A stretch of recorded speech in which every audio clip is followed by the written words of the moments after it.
os dois sinais da genuína conversão. O nosso versículo inicial se encontra em 2ª carta do apóstolo Paulo aos Coríntios, capítulo 3, verso 16. Vamos ler? Mas, quando se converterem ao Senhor, então o véu se tirará. Louvado seja Deus. Preciosa igreja do Senhor Jesus Cristo, povo santo de Deus, amados do Pai, preciosos do Senhor, filhos abençoados com todas as bênçãos, selados com o Santo Espírito da promessa. Meus amados irmãos, mais uma vez vamos falar de conversão. Esse é um assunto muito importante para o desenvolvimento do conhecimento da graça. É muito importante para solidificar a fé daqueles irmãos que estão chegando agora ao conhecimento.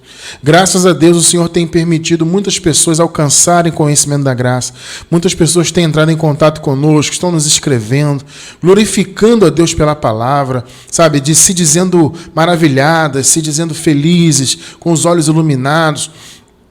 Pessoas que estão tendo força para vencer circunstâncias difíceis. Quantas são as pessoas, né, que vivem circunstâncias difíceis e não têm direção? E o Evangelho da Graça, ele dá direção, ele fortifica, né? Ele traz descanso, e isso é maravilhoso, né? Nós insistimos aqui em nosso trabalho, apesar de tanta perseguição, lutas, dificuldades e ameaças, isso e aquilo, nós seguimos firmes aqui porque entendemos que é um propósito maravilhoso levar essa palavra. Porque essa palavra da graça é que traz a genuína conversão. Por que é importante a gente usar esse termo genuíno, verdadeiro? Por quê? Porque existem conversões que são sim conversões, mas que não são genuínas. Não são conversões verdadeiras do ponto de vista do Evangelho. Entende? Então, a genuína conversão, ela tem dois sinais, são duas características fundamentais que vamos tratar hoje. E com certeza absoluta, a conversão que nós tivemos, ou a falsa conversão, né? Uma conversão não do Evangelho, né? Que nós tivemos no meio da religião, e a maioria de nós veio do sistema religioso, né? Aquela conversão não foi verdadeira, não foi bíblica, não foi do Evangelho. Né? Então não foi uma genuína conversão. Né? Quando nós nos convertemos ao catolicismo, né, ou ao pentecostalismo, uma denominação pentecostal, ou uma igreja tradicional, né, protestante, ou uma sabatista, né, que guarda os sábados de 24 horas. Quando nós nos convertemos, entre aspas, a esses movimentos, aquilo não foi uma genuína conversão. Foi uma conversão? Foi, porque você de repente acreditava em uma coisa e passou a acreditar em outra, né? Ou seja, você de repente era de uma outra religião qualquer e se tornou católico.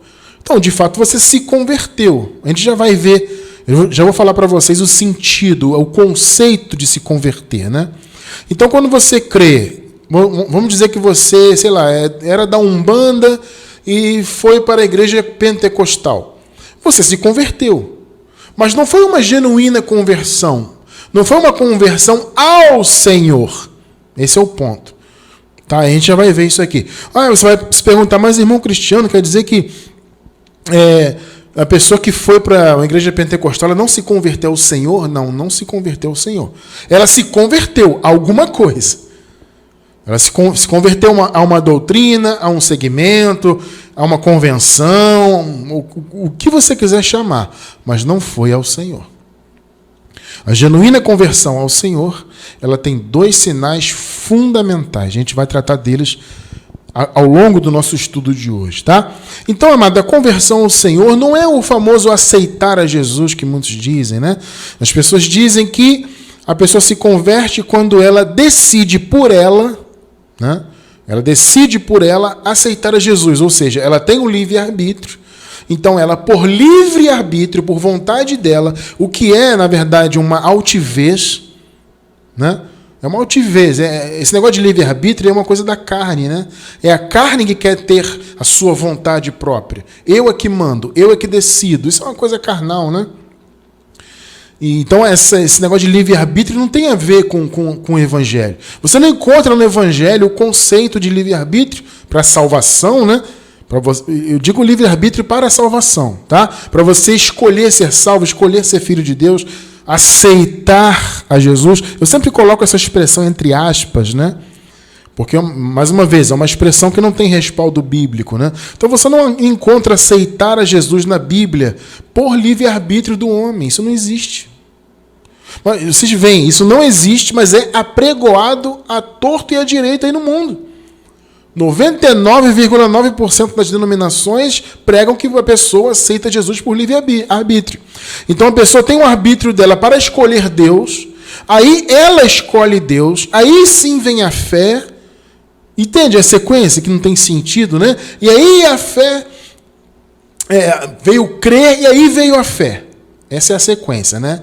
Então a pessoa decide por livre-arbítrio, aí essa decisão dela leva ela a crer e o crer traz a fé. Nós vimos no nosso estudo recente, se eu não me engano foi o de semana passada mesmo, né? Que na verdade é o contrário, né? Nós nascemos com o dom da fé e a fé é que nos levou a crer. O dom que veio de Deus, que já nascemos com ele. Então não é o crer, o livre-arbítrio que leva à fé. É a fé que já nasceu em nosso espírito, nós já nascemos com o dom da fé, que vem à tona a nossa alma quando nós ouvimos a palavra. Então é a fé que ativa o crer. Entende? Então não é livre-arbítrio humano. Eu escolhi Deus, então eu escolhi crer e aí eu tive fé. Não. Mas as pessoas dizem que conversão é isso. O cara é ateu, tudo bem que... É bom fazer uma ressalva, né? Tudo bem que se o cara é ateu, ele passa a crer em Deus, já é uma coisa maravilhosa. Já é um passo importante. Ainda que ele se converta para a Igreja Católica. Não é uma verdadeira conversão ao Senhor. Mas já é um passo, porque pelo menos ele não cria em Deus e agora ele crê. Já é alguma coisa, né? Mas ainda assim não é uma verdadeira conversão. E eles dizem que é. Então o cara é ateu, passa a ser católico, ou ser evangélico, ou ser, sei lá, qualquer nome aí que você queira dar. Então ele passa a crer, deixa o ateísmo e passa a acreditar. Ele se converteu? Se converteu, mas não ainda ao Senhor. É interessante esse pensamento, né? Porque você poderia pensar, bom, irmão Cristiano, se o cara é ateu e ele creu, ele foi para a Igreja Católica, ele se converteu ao Senhor. Não necessariamente. Porque, repito, apesar de ser algo positivo a pessoa deixar o ateísmo e crer em Deus, ainda que seja por meio da fé católica, ou o protestante, o pentecostal, o neopentecostal, não importa, sabatista, tudo é farinha do mesmo saco, no final das contas, né? Mas ainda assim não é uma conversão ao Senhor, porque isso não é se converter ao Senhor. É uma conversão a um sistema. Entende? Porque a visão católica é o que? É um sistema. Vocês veem que a Igreja Católica, eu falo isso com todo respeito aos irmãos, né? Se tem alguém que é católico e está me assistindo, amado, veja bem, a minha intenção não é atacar você. Entende? Eu não estou te atacando, eu não estou... esse irmão está pregando aí, está me ofendendo. Não, eu não estou ofendendo você. Eu estou te falando a verdade. Se você está nessa transmissão ao vivo ou assistindo pela gravação, é porque Deus permitiu e Deus quer te revelar a verdade. A Igreja Católica é um sistema. Eles dizem que eles são a igreja verdadeira. Só que o conceito deles de igreja é o quê? É um prédio. Então, para eles a igreja é o quê? É um Estado, que é o Vaticano. Né? O Vaticano ele é um Estado. Né? O Papa... é uma posição presidencial, né? É como um presidente de um país. É um chefe de Estado. Então, quando o Papa vai visitar um país, qualquer que seja, o país que está recebendo um chefe de Estado. Então, eles dizem a igreja é esse Estado e a igreja são os prédios que eles têm. Eu lhe pergunto, onde você encontra isso na Bíblia? Em especial no Novo Pacto. Que a igreja é um Estado, são prédios espalhados por aí. Onde você encontra isso? Não tem isso em lugar nenhum. E vocês veem que o sistema protestante, né, evangélicos, pentecostais, etc., eles têm uma visão muito parecida, né? Porque a igreja para eles é a convenção deles, é o prédio deles, o prédio que é a igreja, é o lugar santo. Isso é um absurdo... Não tem nem palavras para definir o quão absurdo é isso do ponto de vista do Evangelho, porque a igreja somos nós. Não é um local, é o povo. né? Então vocês veem que são sistemas. E eles pregam um evangelho, entre aspas, que é falso, como Paulo disse, né? É um outro evangelho. O Paulo chama de outro evangelho, né? Porque não é o evangelho da graça, então é um outro. Aí Paulo diz, escrevendo aos Gálatas, né? O qual não é outro, porque não há dois evangelhos. Então Paulo diz, não é que seja um outro evangelho, na verdade é falsidade, é perturbação. Então, você vê, o sistema católico, ele prega, lá tem as suas doutrinas, grande parte dessas doutrinas não tem qualquer respaldo bíblico. E aí os católicos se apoiam na chamada tradição, né?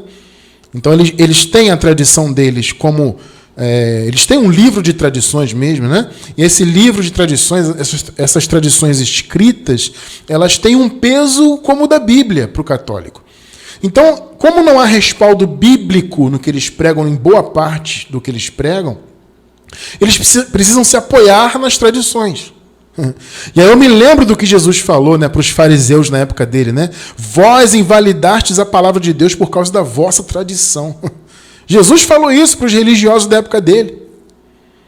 Sabe? Então você vê que é um sistema, não é o Senhor. Você vai num sistema pentecostal, 90%, 95%, sei lá quanto, quase 100% do que é pregado ali não está no Evangelho, irmão. Entende isso? Então, como é que alguém que está numa igreja pentecostal, ela pode dizer que está convertida ao Senhor? Não está. Porque o que é pregado ali não é a palavra do Senhor. Vocês estão compreendendo? É uma mistura de conceitos, de pactos, né? E elementos que eles criam, coisas que não tem nada na Bíblia, não tem nada que respalde. Mas eles dizem, isso aqui é verdade. Porque Deus me revelou, porque eu ouvi uma voz, porque, sei lá... Eu sonhei, sabe? É delírio em cima de delírio. Então é uma doutrina, ou são doutrinas no sistema religioso, são doutrinas esquizofrênicas. Porque elas vêm não sei de onde. Não vêm da Bíblia. Então uma pessoa que está nesse sistema não pode se considerar convertida. Eu estive um pouco mais de 20 anos nesse sistema, passei por algumas denominações. Eu não era convertida ao Senhor. Eu era convertido aos sistemas onde eu estava. Mas isso não é a verdadeira e genuína, né, conversão que vemos na palavra. A conversão ao Senhor. Então é importante você entender que hoje, estando em graça, louvado seja Deus por isso, hoje estamos debaixo da palavra da graça de Deus, hoje podemos dizer, nós já nos convertemos ao Senhor. Porque estamos no Evangelho. O que pregamos tem respaldo bíblico. Não está fundamentado em um achismo. Eu acho que é assim, Deus supostamente me revelou que é assado. Porque eu tive aqui um sonho. Porque veio alguém e me revelou. O apóstolo Paulo disse o quê? Olha, gente, para os Gálatas. Ainda que venha um anjo do céu. Olha só o que Paulo falou, hein? Ainda que venha um anjo do céu e vos pregue um outro evangelho, além do evangelho que eu já preguei para vocês, que era a graça, né? Vocês devem considerar anátema. O que é anátema? Anátema é maldito, é amaldiçoado. Então considere uma maldição, mesmo que seja um anjo, olha só. E vocês observam as doutrinas, né? Uma, como eu falei, baseada em muito mais nas tradições do que na Bíblia. Outras são baseadas em um achismo, eu acho que é assim, eu acho que é assado. Outra é baseada em coisas totalmente fora de contexto, né? Tem igreja, amado, tem denominação aí, que as doutrinas são todas baseadas em versículos arrancados deliberadamente do contexto. O cara pega um versículo fora de tudo. Ele não leva em conta contexto bíblico, contexto histórico, contexto cultural, contexto pactual, dos dois pactos, né? São vários contextos que devem ser levados em conta. Mas os caras pegam um versículo fora de todo o contexto e fazem uma doutrina inteira em cima de 2, 3, 4, 5 versículos isolados. E eu te pergunto, isso é estar convertido ao Senhor? Não, não é. Então hoje você que está na graça, amado, você está convertido ao Senhor. Ao Senhor. E eu quero que você identifique isso na sua vida, para você entender que hoje você está no Senhor. Às vezes Eu tinha um pouco esse costume no início, graças a Deus eu já retirei da minha vida, né? Mas eu observo hoje muitos irmãos ainda falarem isso. Se você perguntar para o irmão que está na graça hoje, fala assim, irmão, quanto tempo você está no Evangelho? Se o irmão tiver em graça 1 ano, ele não vai dizer que está no Evangelho há 1 ano. Né? Ele vai dizer, eu vim da igreja tal, então eu tive 15 anos na igreja, irmão, e 1 ano em graça, então eu estou há 16 anos no Evangelho. Não, você não está, irmão. Você pode ter passado 20 anos lá na igreja batista, sei lá, por exemplo, né? Se você está 6 meses em graça, você está 6 meses no Evangelho. Entende? Esse é o ponto. Você está 6 meses convertido ao Senhor. Esse é o ponto, amado. Vamos caminhar nesse conhecimento? Então, são 2 sinais, como eu falei, da genuína conversão, para você identificar em você que você é uma pessoa convertida ao Senhor. Qual é o primeiro sinal, então? É óbvio, né, amado? O primeiro sinal é receber a revelação da graça. Quando o Evangelho, que é a graça, e eu digo não há outro, né? Paulo disse, o qual não é outro, senão alguns que vos perturbam. Eram aqueles que diziam pregar Jesus, mas diziam que a igreja tinha que cumprir obras da lei. Eram os judaizantes na época de Paulo, né? Então, Paulo disse, olha, esse pessoal aí não prega Jesus. Eles dizem que pregam Jesus, mas não pregam Jesus. Eles querem fazer vocês ficarem debaixo de obras da lei. Então, isso que eles pregam não é evangelho. Por isso Paulo falou, o qual não é outro. Né? Então, quando você recebe o entendimento do Evangelho, o Evangelho de Jesus Cristo ressuscitado, note, amado, que o Evangelho não é de Paulo. Quando a gente fala Evangelho de Paulo, é uma força de expressão. Foi porque o apóstolo Paulo que foi separado por Deus para ser o pioneiro desse Evangelho. Mas o Evangelho não era dele, o Evangelho não é do Cristiano França. O Evangelho é de Jesus Cristo. Vocês estão entendendo isso? O Evangelho da graça que você encontra na palavra de Deus, na Bíblia, né? No livro Bíblia, você encontra ali a palavra de Deus. Né? Na Bíblia tem aspectos históricos, tem proféticos e tem a palavra. Para nós hoje a palavra é a graça.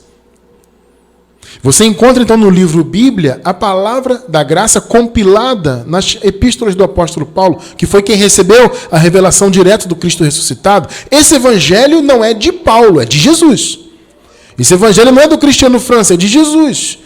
E quando você tem a revelação desse evangelho, o entendimento dele na sua vida, e você passa a viver por ele, você está verdadeiramente convertido. Então, observe aqui, nós lemos na abertura o versículo 2 Coríntios 3,16, na abertura, né? Vamos ler agora o contexto 15. Vamos ler os dois, 15 e 16.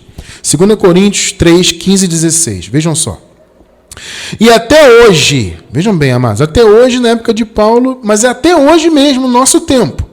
Esse hoje aqui do texto bíblico é hoje na época de Paulo, mas serve para nós hoje também. E até hoje, quando é lido Moisés, vejam só, o véu está posto sobre o coração deles. Coração é a mente, é o entendimento, né? Mas aí sim, o 16, né? Quando se converterem ao Senhor, então o véu será retirado, se tirará. Então, olha só, vamos raciocinar. O que é o véu? Ou o que faz o véu ser aplicado na pessoa? É Moisés. Que no contexto é o Deus desse século, como Paulo falou, né? O pessoal diz que o Deus desse século é um suposto diabo. Na verdade é Moisés. Não a pessoa, o personagem, a personalidade, Moisés, o homem Moisés, mas o que ele representava, ou seja, o antigo pacto. Então Paulo disse, olha, quando Moisés, ou seja, quando o antigo pacto é lido, quando ele é apregoado e vivido, né, como prática de vida, como muitos fazem hoje em dia de maneira velada, mas fazem, o véu está posto. Então quando que o véu sai? Quando que o véu sai? Quando há conversão. Vocês estão percebendo?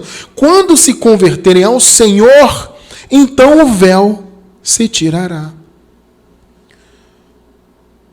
Veja bem, amados, se converter, quando fala aqui, se converterem ao Senhor, O termo converterem aqui no grego vem da palavra epstrefo. Significa voltar-se para ou virar-se para outra direção. Percebem? Ou seja, quem está ouvindo Moisés, ele não está virado para Deus. Ele não está voltado para o Senhor. Ah, mas Cristiano, Moisés não foi servo de Deus, a lei não veio de Deus. Sim, amado, por isso que você tem que entender a questão do contexto pactual. Antes da cruz é uma coisa, agora aqui estamos depois da cruz. Entende? Então, o contexto pactual tem que ser levado em conta para você interpretar. Então, depois que a nova aliança foi estabelecida, né? Ela foi firmada na cruz e confirmada na ressurreição do Senhor, né? Ela foi estabelecida pelo Senhor. Então, nós estamos em outro contexto de tempo, de pacto.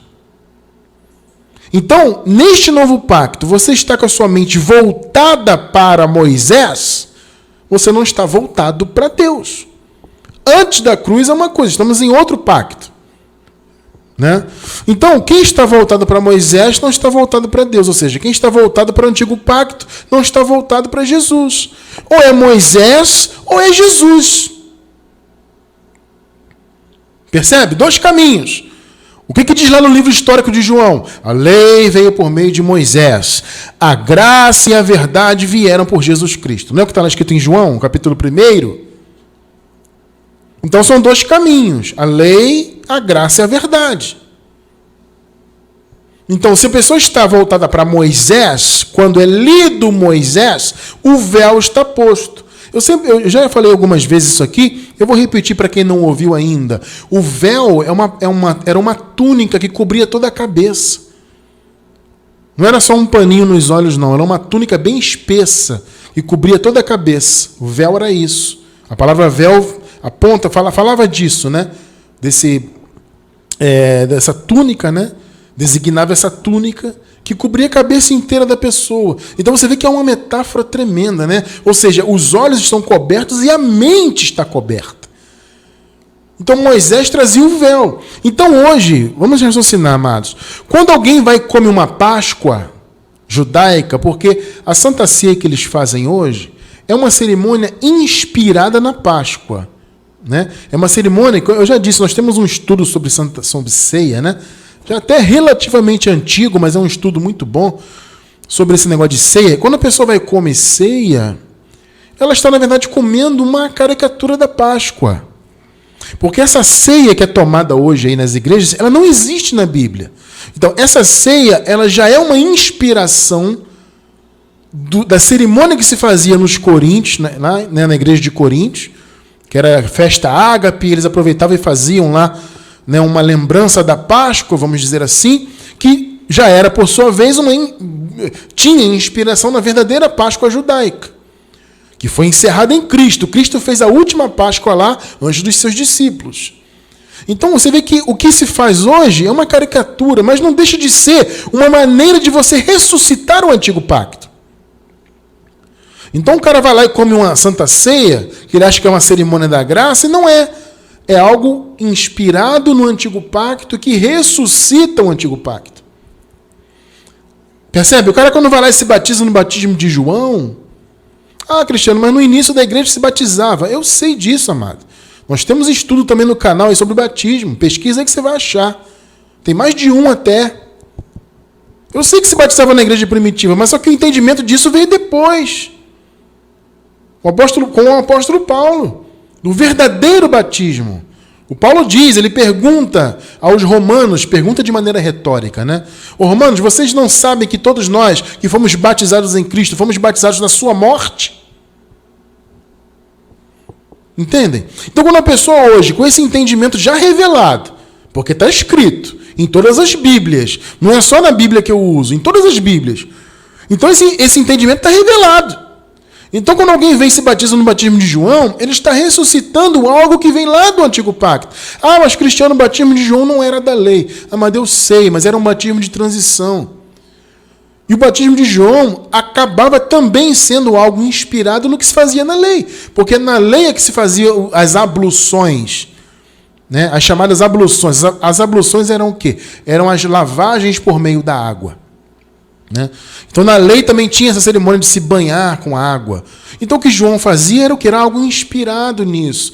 Então foi um batismo de transição. Eu não vou entrar muito nisso, que não é o assunto hoje, tá? Como eu já falei, nós temos já estudos sobre isso e futuramente, claro que a gente pode, e certamente, se Deus permitir, voltaremos a esse assunto. Então, quando a pessoa faz um batismo hoje nas águas, ela está o quê? Ela está evocando aquele batismo antigo de transição.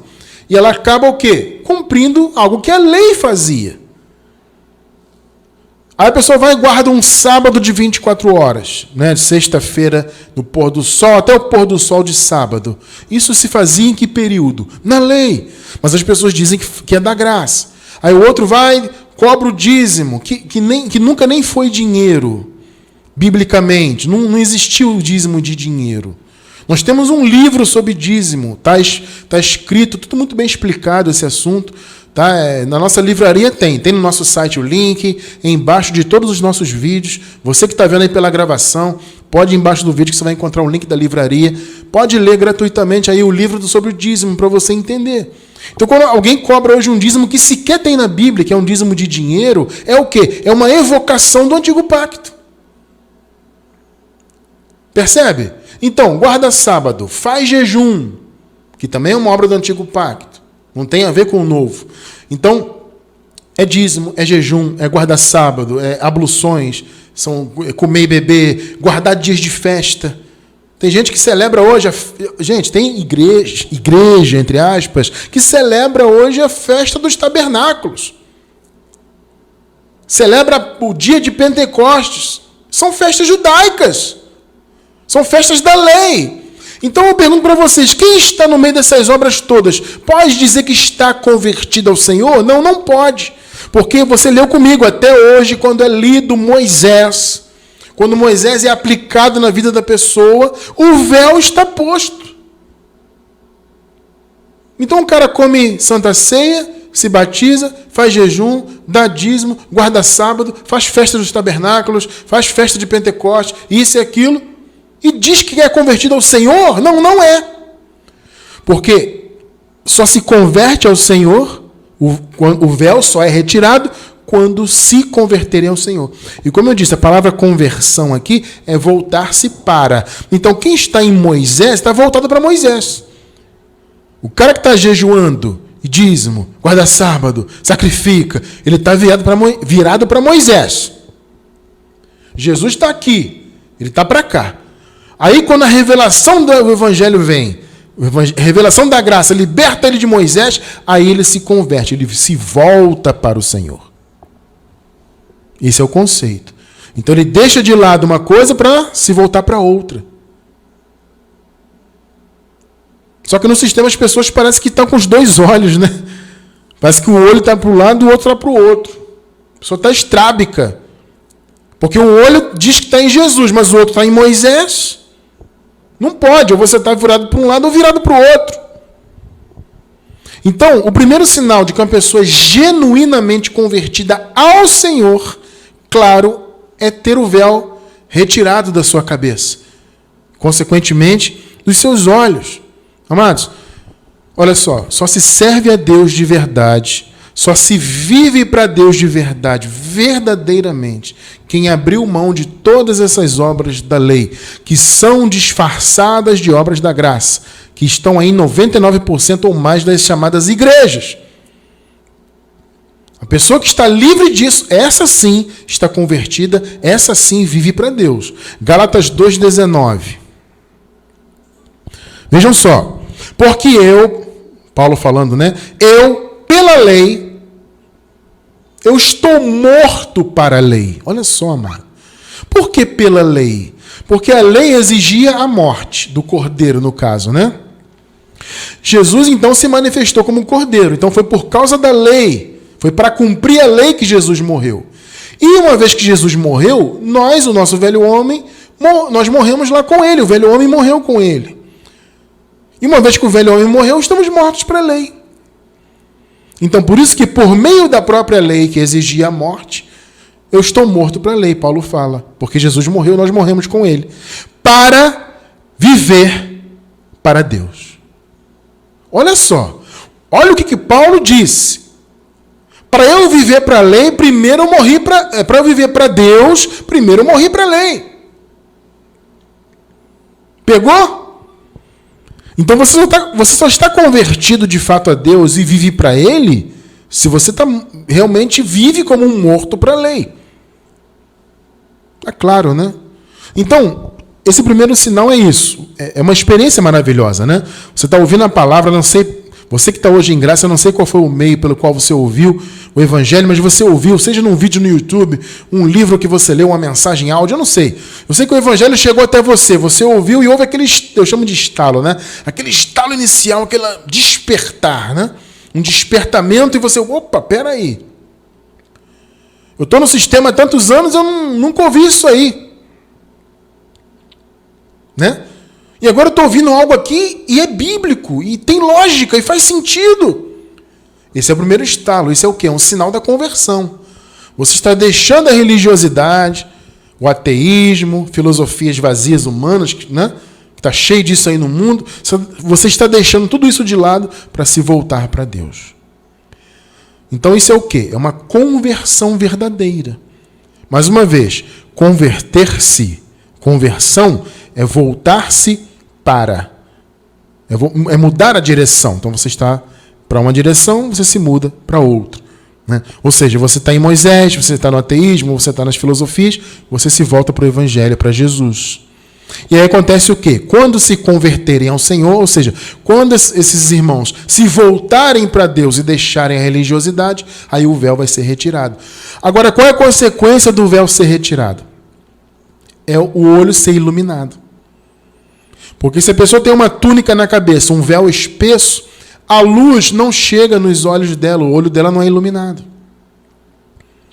Então a pessoa se converte ao Senhor, ela deixa Moisés, deixa a religiosidade, deixa os enganos, as filosofias, o espírito do mundo e se volta para Deus. Aí o véu é retirado, ela passa a enxergar a palavra. Que coisa maravilhosa, né?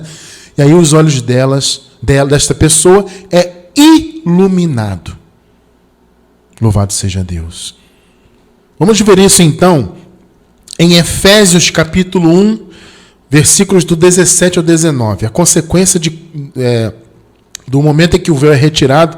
Vamos ler que é a consequência disso. Efésios 1, 17. Para que o Deus... Aqui Paulo está orando, né? Paulo diz, a minha oração por vocês é para que o Deus de nosso Senhor Jesus Cristo, Pai da Glória, vos dê em seu conhecimento o espírito de sabedoria e de revelação.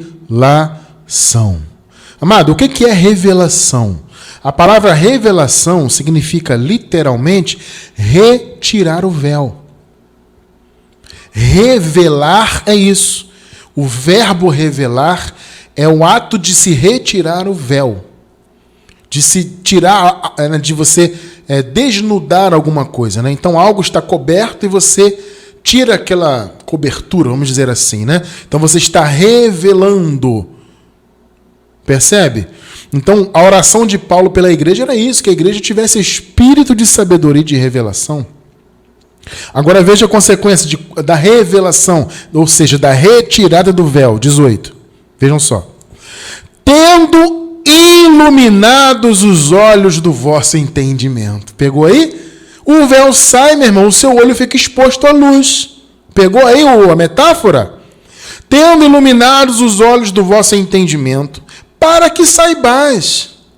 Você está vendo? O olho iluminado, a luz do Evangelho, quando ela chega nos olhos da pessoa, ela traz o quê? Ela traz o conhecimento.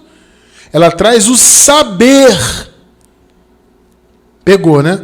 Então, enquanto o cara está em Moisés, está com a túnica, está na religião, está guardando sábado, está no pentecostal, está no tradicional, isso e aquilo outro, católico, não importa, qualquer que seja a religião, ele está com um véu nos olhos dele. Quando ele se volta para Deus verdadeiramente, Ou seja, quando ele deixa a religiosidade, se vira para o Senhor, para o evangelho do Senhor, aí o véu é retirado. Qual é a consequência? Os olhos são iluminados. Para quê? Para que saibas. Ou seja, junto com a iluminação dos olhos vem o saber, vem o conhecer. Para que saibas qual seja a esperança da sua vocação e quais as riquezas da glória da sua herança nos santos. Olha que coisa tremenda! Você entende a sua vocação. O que é a vocação? É o seu chamado. O seu chamado é revelado junto com o evangelho. Você entende quem você é no Senhor. Você entende que você é um eleito de Deus, um abençoado. Você entende o seu chamado, a sua posição no reino dele.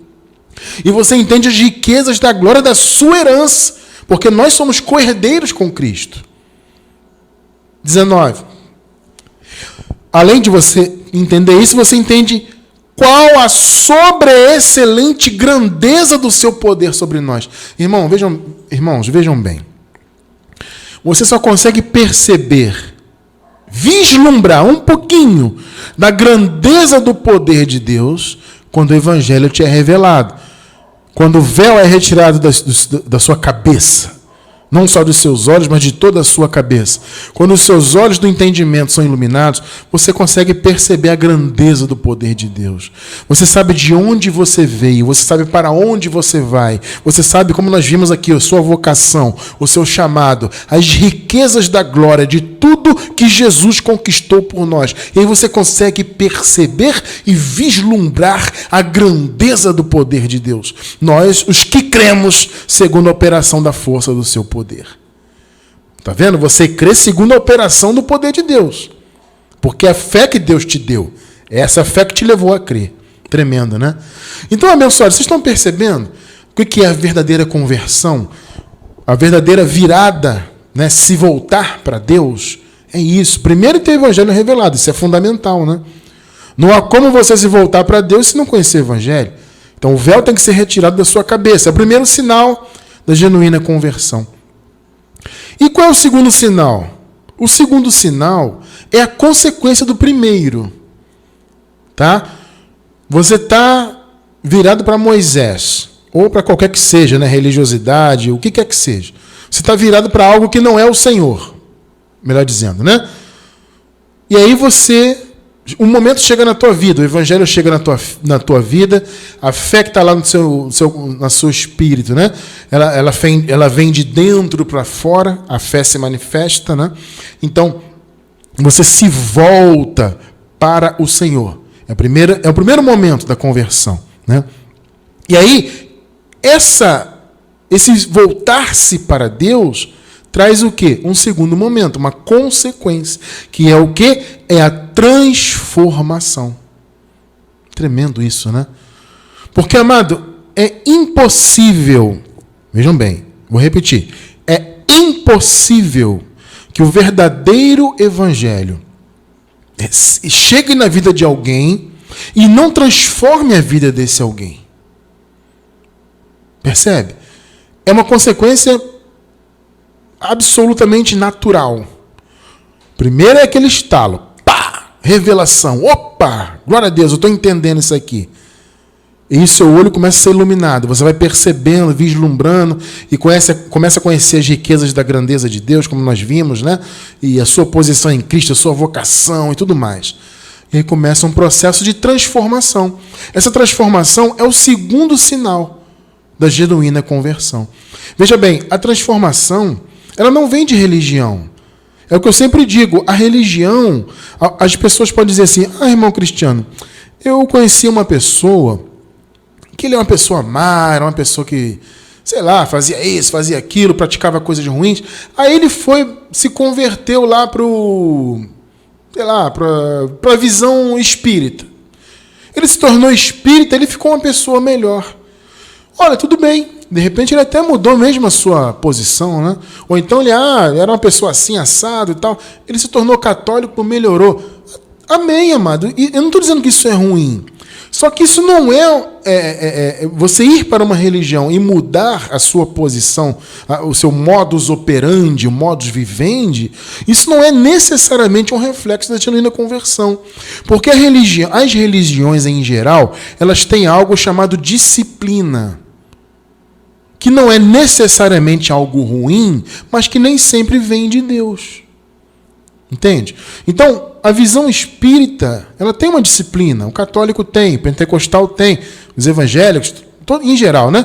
Tem uma disciplina. E a pessoa vai para aquela denominação, para aquela religião, ela acaba assumindo aquela disciplina na vida dela. Isso é ruim? Não necessariamente. Só que essa disciplina não vem de Deus. Você está entendendo? Ela vem o quê? Das diretrizes denominacionais. E é uma disciplina que vem geralmente acompanhada de quê? Do medo. Olha, você agora está na nossa igreja. Se você não andar assim, o diabo vai te pegar. Se você não andar assim, você vai estar em pecado. Se você não andar assim, vai perder a salvação. Jesus vai voltar, sei lá quando. Quando ele voltar, você fica, cara. Entendeu como é que é o negócio? Então, é uma disciplina, O cara pode melhorar, se tornar uma pessoa melhor, pelo menos aparentemente, né, para a sociedade. Quando ele entra em uma religião A ou B, é claro que pode. Mas essa conversão vem do Senhor? Essa transformação vem de Deus? Não. Ela veio da disciplina religiosa. Pegou, né? Entendeu? Eu não estou falando de disciplina religiosa. Eu não estou falando de algo que, se você não andar assim vai acontecer isso e aquilo. Eu não estou falando disso. Eu estou falando da transformação verdadeira. Quando o evangelho te é revelado, a transformação acontece. Mas ela não vem pela pressão religiosa, ela não vem pelo medo, ela não vem porque alguém está colocando uma angústia, uma má consciência em você. Não, a transformação ela vem naturalmente. 2 Coríntios 3,18. Olha só que tremendo isso aqui.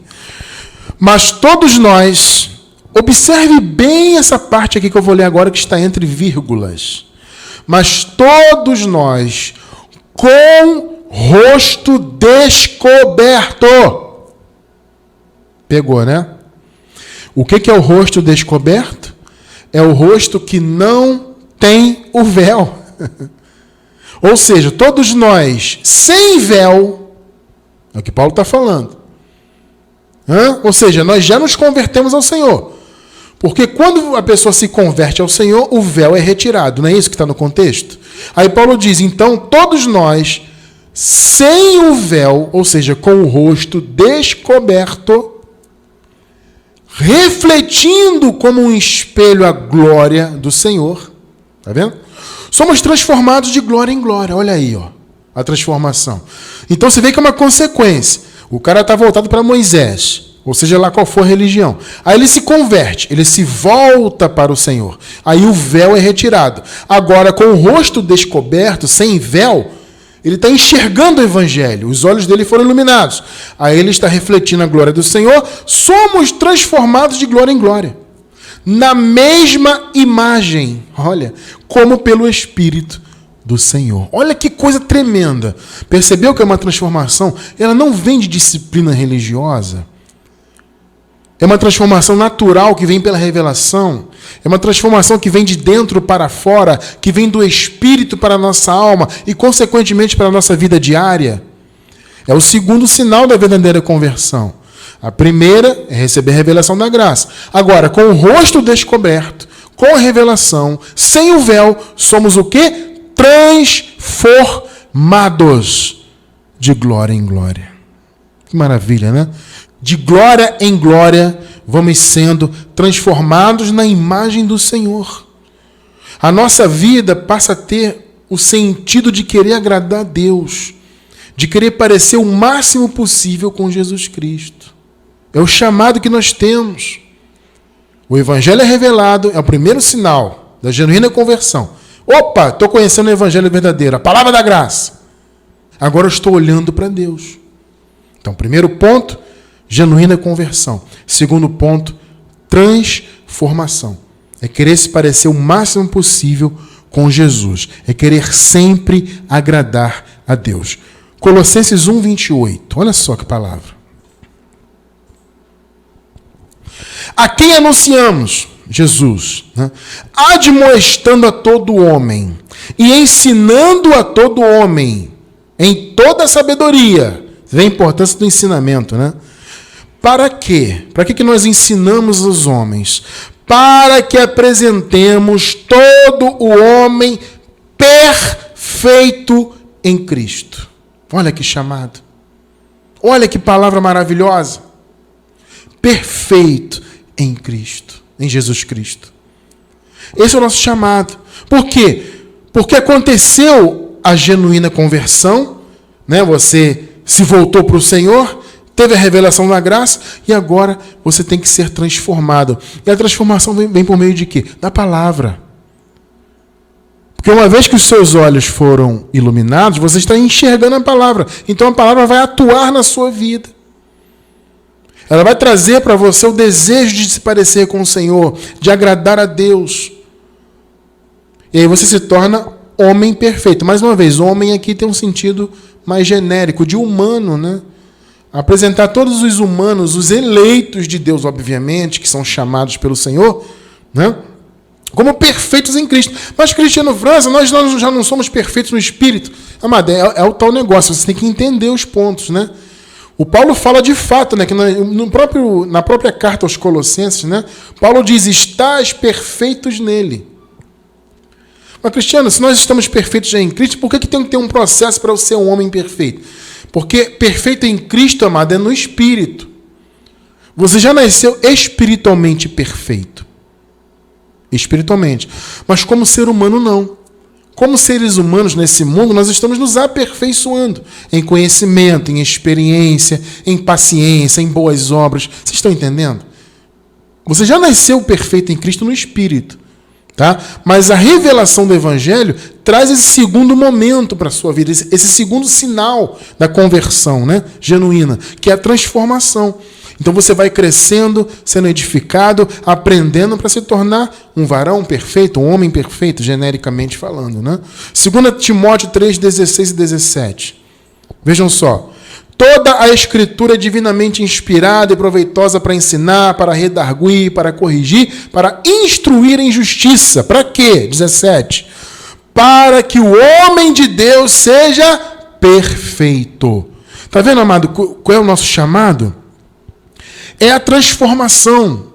Ou seja, você se tornar uma pessoa perfeita do ponto de vista do conhecimento e, consequentemente, das obras, das atitudes. E perfeitamente instruído para quê? Para quê? Olha aí, ó. Para toda boa obra. Amado irmão, amada irmã, meus queridos e amados, esse é o nosso chamado. Você teve a revelação da graça, não é para deixar a carne ativada. Você teve a revelação da graça para você ser cada vez mais instruído pelo conhecimento, se tornar o quê? Um homem de Deus, uma mulher de Deus, perfeito, perfeita, para toda boa obra. Pegou qual é o chamado? Pegou o que a transformação faz? O desejo de ter boas obras, de ajudar, de fazer o bem, de amar o próximo. Percebem?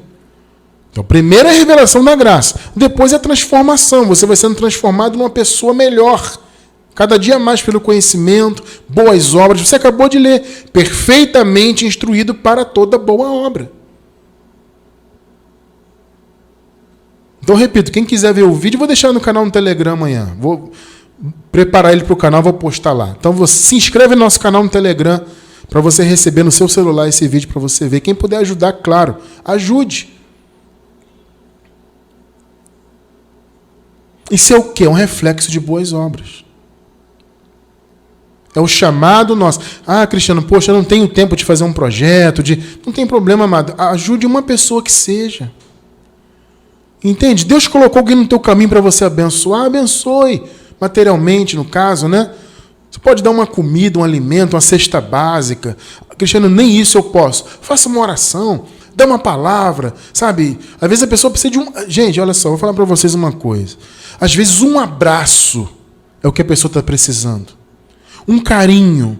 Às vezes uma palavra que você dá transforma uma vida, irmão. Entende? Isso é fazer o bem, amado. Você dá uma palavra de fé, uma pessoa está precisando ouvir, e Deus te usa para dar aquela palavra. Você dá um abraço, faz uma oração, você dá um alimento. Você tem condições, de repente, conseguir um emprego. Poxa, Cristiano França, eu tenho aqui eu conheço alguém que tem uma empresa, está precisando de alguém. Vê se alguém consegue uma porta de emprego para alguém. Aí, amado, fazer o bem, eu não tenho que ensinar ninguém a fazer o bem, você já sabe. Entende? Por que você sabe? Porque o Espírito Santo habita em você. Então, o teu chamado é isso. Cristiano, eu não tenho tempo de fazer um projeto social, não sei o quê. Ajude uma pessoa que seja. Uma pessoa. É bênção. Toda pessoa que Deus colocar no teu caminho, se você tiver a oportunidade de fazer o bem, ajudar, etc., faça. Porque Deus vai lhe recompensar. É claro que você não vai fazer pensando em recompensa, mas Deus é fiel, Ele vai lhe recompensar. É o nosso chamado, irmão. Irmã. Não é ser religioso, não é ficar pagando preço e passa óleo na cabeça, e faz campanha, e faz jejum, e come Páscoa, e sacrifica, e é isso e aquilo. Esse não é o chamado nosso, amado. Nós somos verdadeiramente convertidos ao eterno. Verdadeiramente. Já nos voltamos para Ele. Estamos agora em processo de quê? De transformação. Como diz a palavra, é um processo, é de glória em glória. 2 Tessalonicenses 2, 16 e 17. E o próprio nosso Senhor Jesus Cristo e nosso Deus e Pai, que nos amou e em graça nos deu uma eterna consolação e boa esperança. É só em graça, né? Console os vossos corações, olha só, e vos confirme em toda boa palavra e obra. Está vendo qual é o nosso chamado? Tá vendo? Estão observando qual é o verdadeiro sinal da genuína conversão? Amados, são as boas obras naturais da sua vida. É o desejo de fazer o bem naturalmente, sem querer ser religioso. Não é, mais uma vez, irmão, não é a disciplina religiosa. Não é fazer o bem para mostrar que está fazendo bem. Não é fazer o bem para tentar barganhar com Deus a salvação. Vocês estão entendendo a diferença do que acontece na religião e no evangelho? Na religião, o camarada até pode ter uma postura aparentemente de alguém convertido.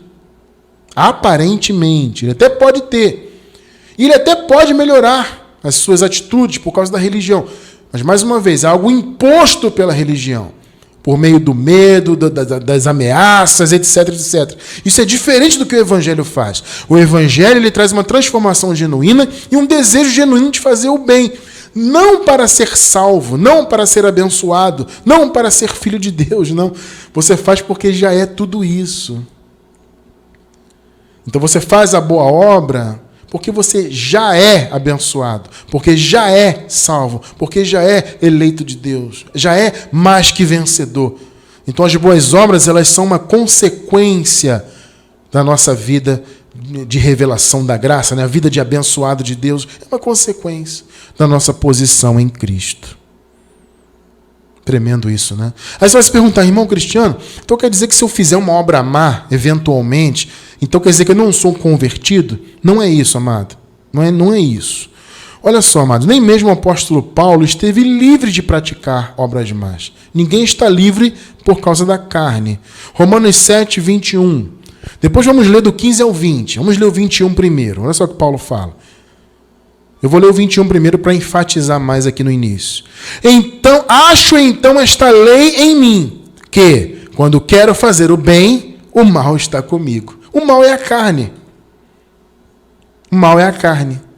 Então, quero fazer o bem, mas o mal está comigo. Vamos ler do 15 ao 20 agora, o contexto. 15 e 16. Porque o que faço não o aprovo. Pega bem isso aqui, tá? Essa primeira frase aqui do versículo 15. Fixa bem isso aqui na tua mente, que a gente vai precisar disso aqui. Porque o que faço não aprovo. Paulo se refere à obra má.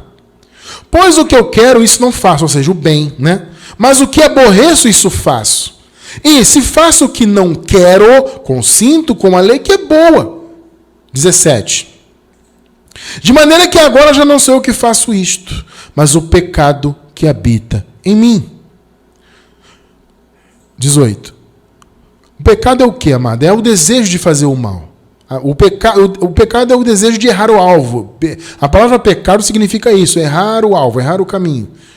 A nossa carne sempre quer errar o alvo. Tá? Então por isso que Paulo fala, o pecado, ou seja, o desejo de errar está em mim.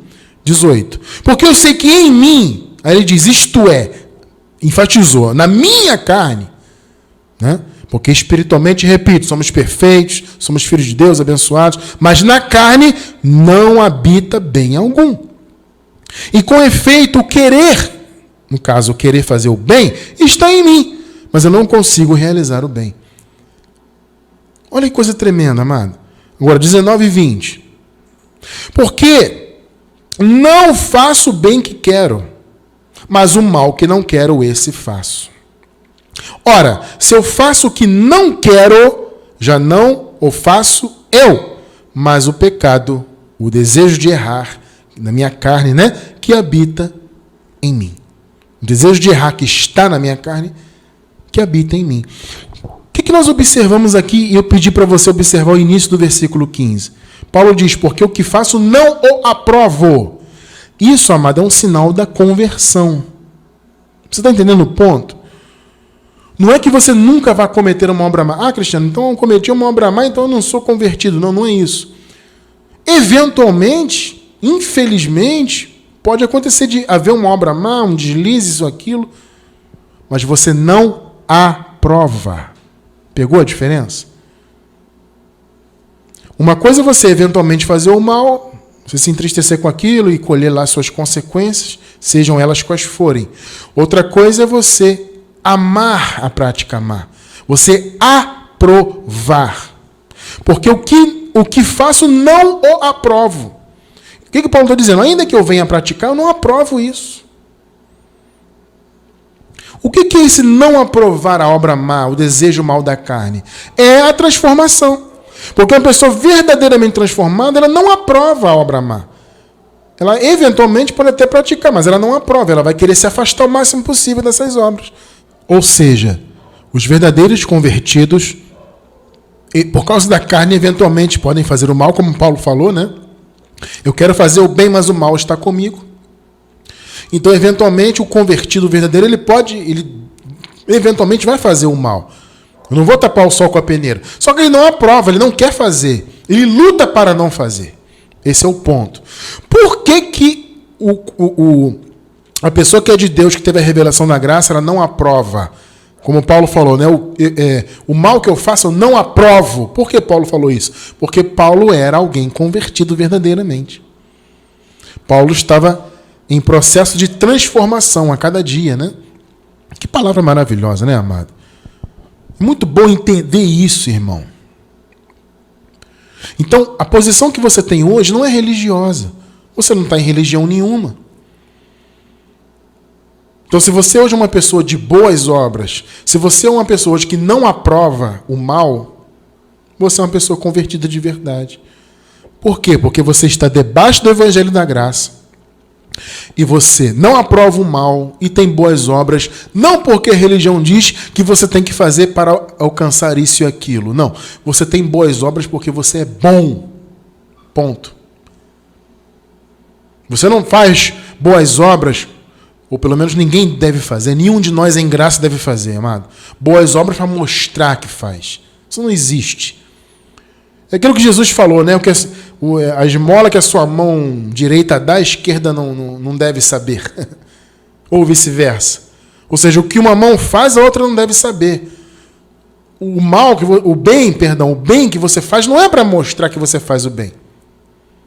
Você faz porque você é bom, porque a bondade do Espírito está em você. Entende? Não é que você é bom naturalmente, essencialmente. Essencialmente, nós humanos temos a tendência ao mal por causa da carne. É o que nós acabamos de ler aqui, em Romanos capítulo 7. Então, quando eu digo que você é bom, é o quê? É a bondade do Espírito que está em você. E essa bondade do Espírito, por meio da revelação do Evangelho, ela vem à tona na sua alma e te faz ter boas obras. É uma consequência da conversão verdadeira. Então, amado, louve a Deus pela revelação da graça, porque hoje você tem os 2 sinais da verdadeira conversão. Você é verdadeiramente convertido, porque você conhece o Evangelho e você tem boas obras não por meios religiosos, mas por causa da revelação da graça. Eu encerro com Colossenses capítulo 1, versículo 10. Olha só que palavra. Para que possais andar dignamente diante do Senhor, agradando-lhe em tudo, frutificando em quê? Em toda boa obra e crescendo no conhecimento de Deus. Olha que coisa maravilhosa. Andar dignamente diante do Senhor, agradar o Senhor em tudo, frutificar em boas obras e crescer no conhecimento de Deus. Isso aqui é exatamente a nossa vida hoje em graça. Em graça nós andamos em espírito e em verdade, por isso andamos dignamente. Nós agradamos a Deus em tudo. Nós buscamos frutificar em boas obras e, graças a Deus, a cada dia estamos crescendo no conhecimento do Senhor. Então, louvado seja Deus pela revelação da graça, pela verdadeira conversão que já nos alcançou em nome de Jesus.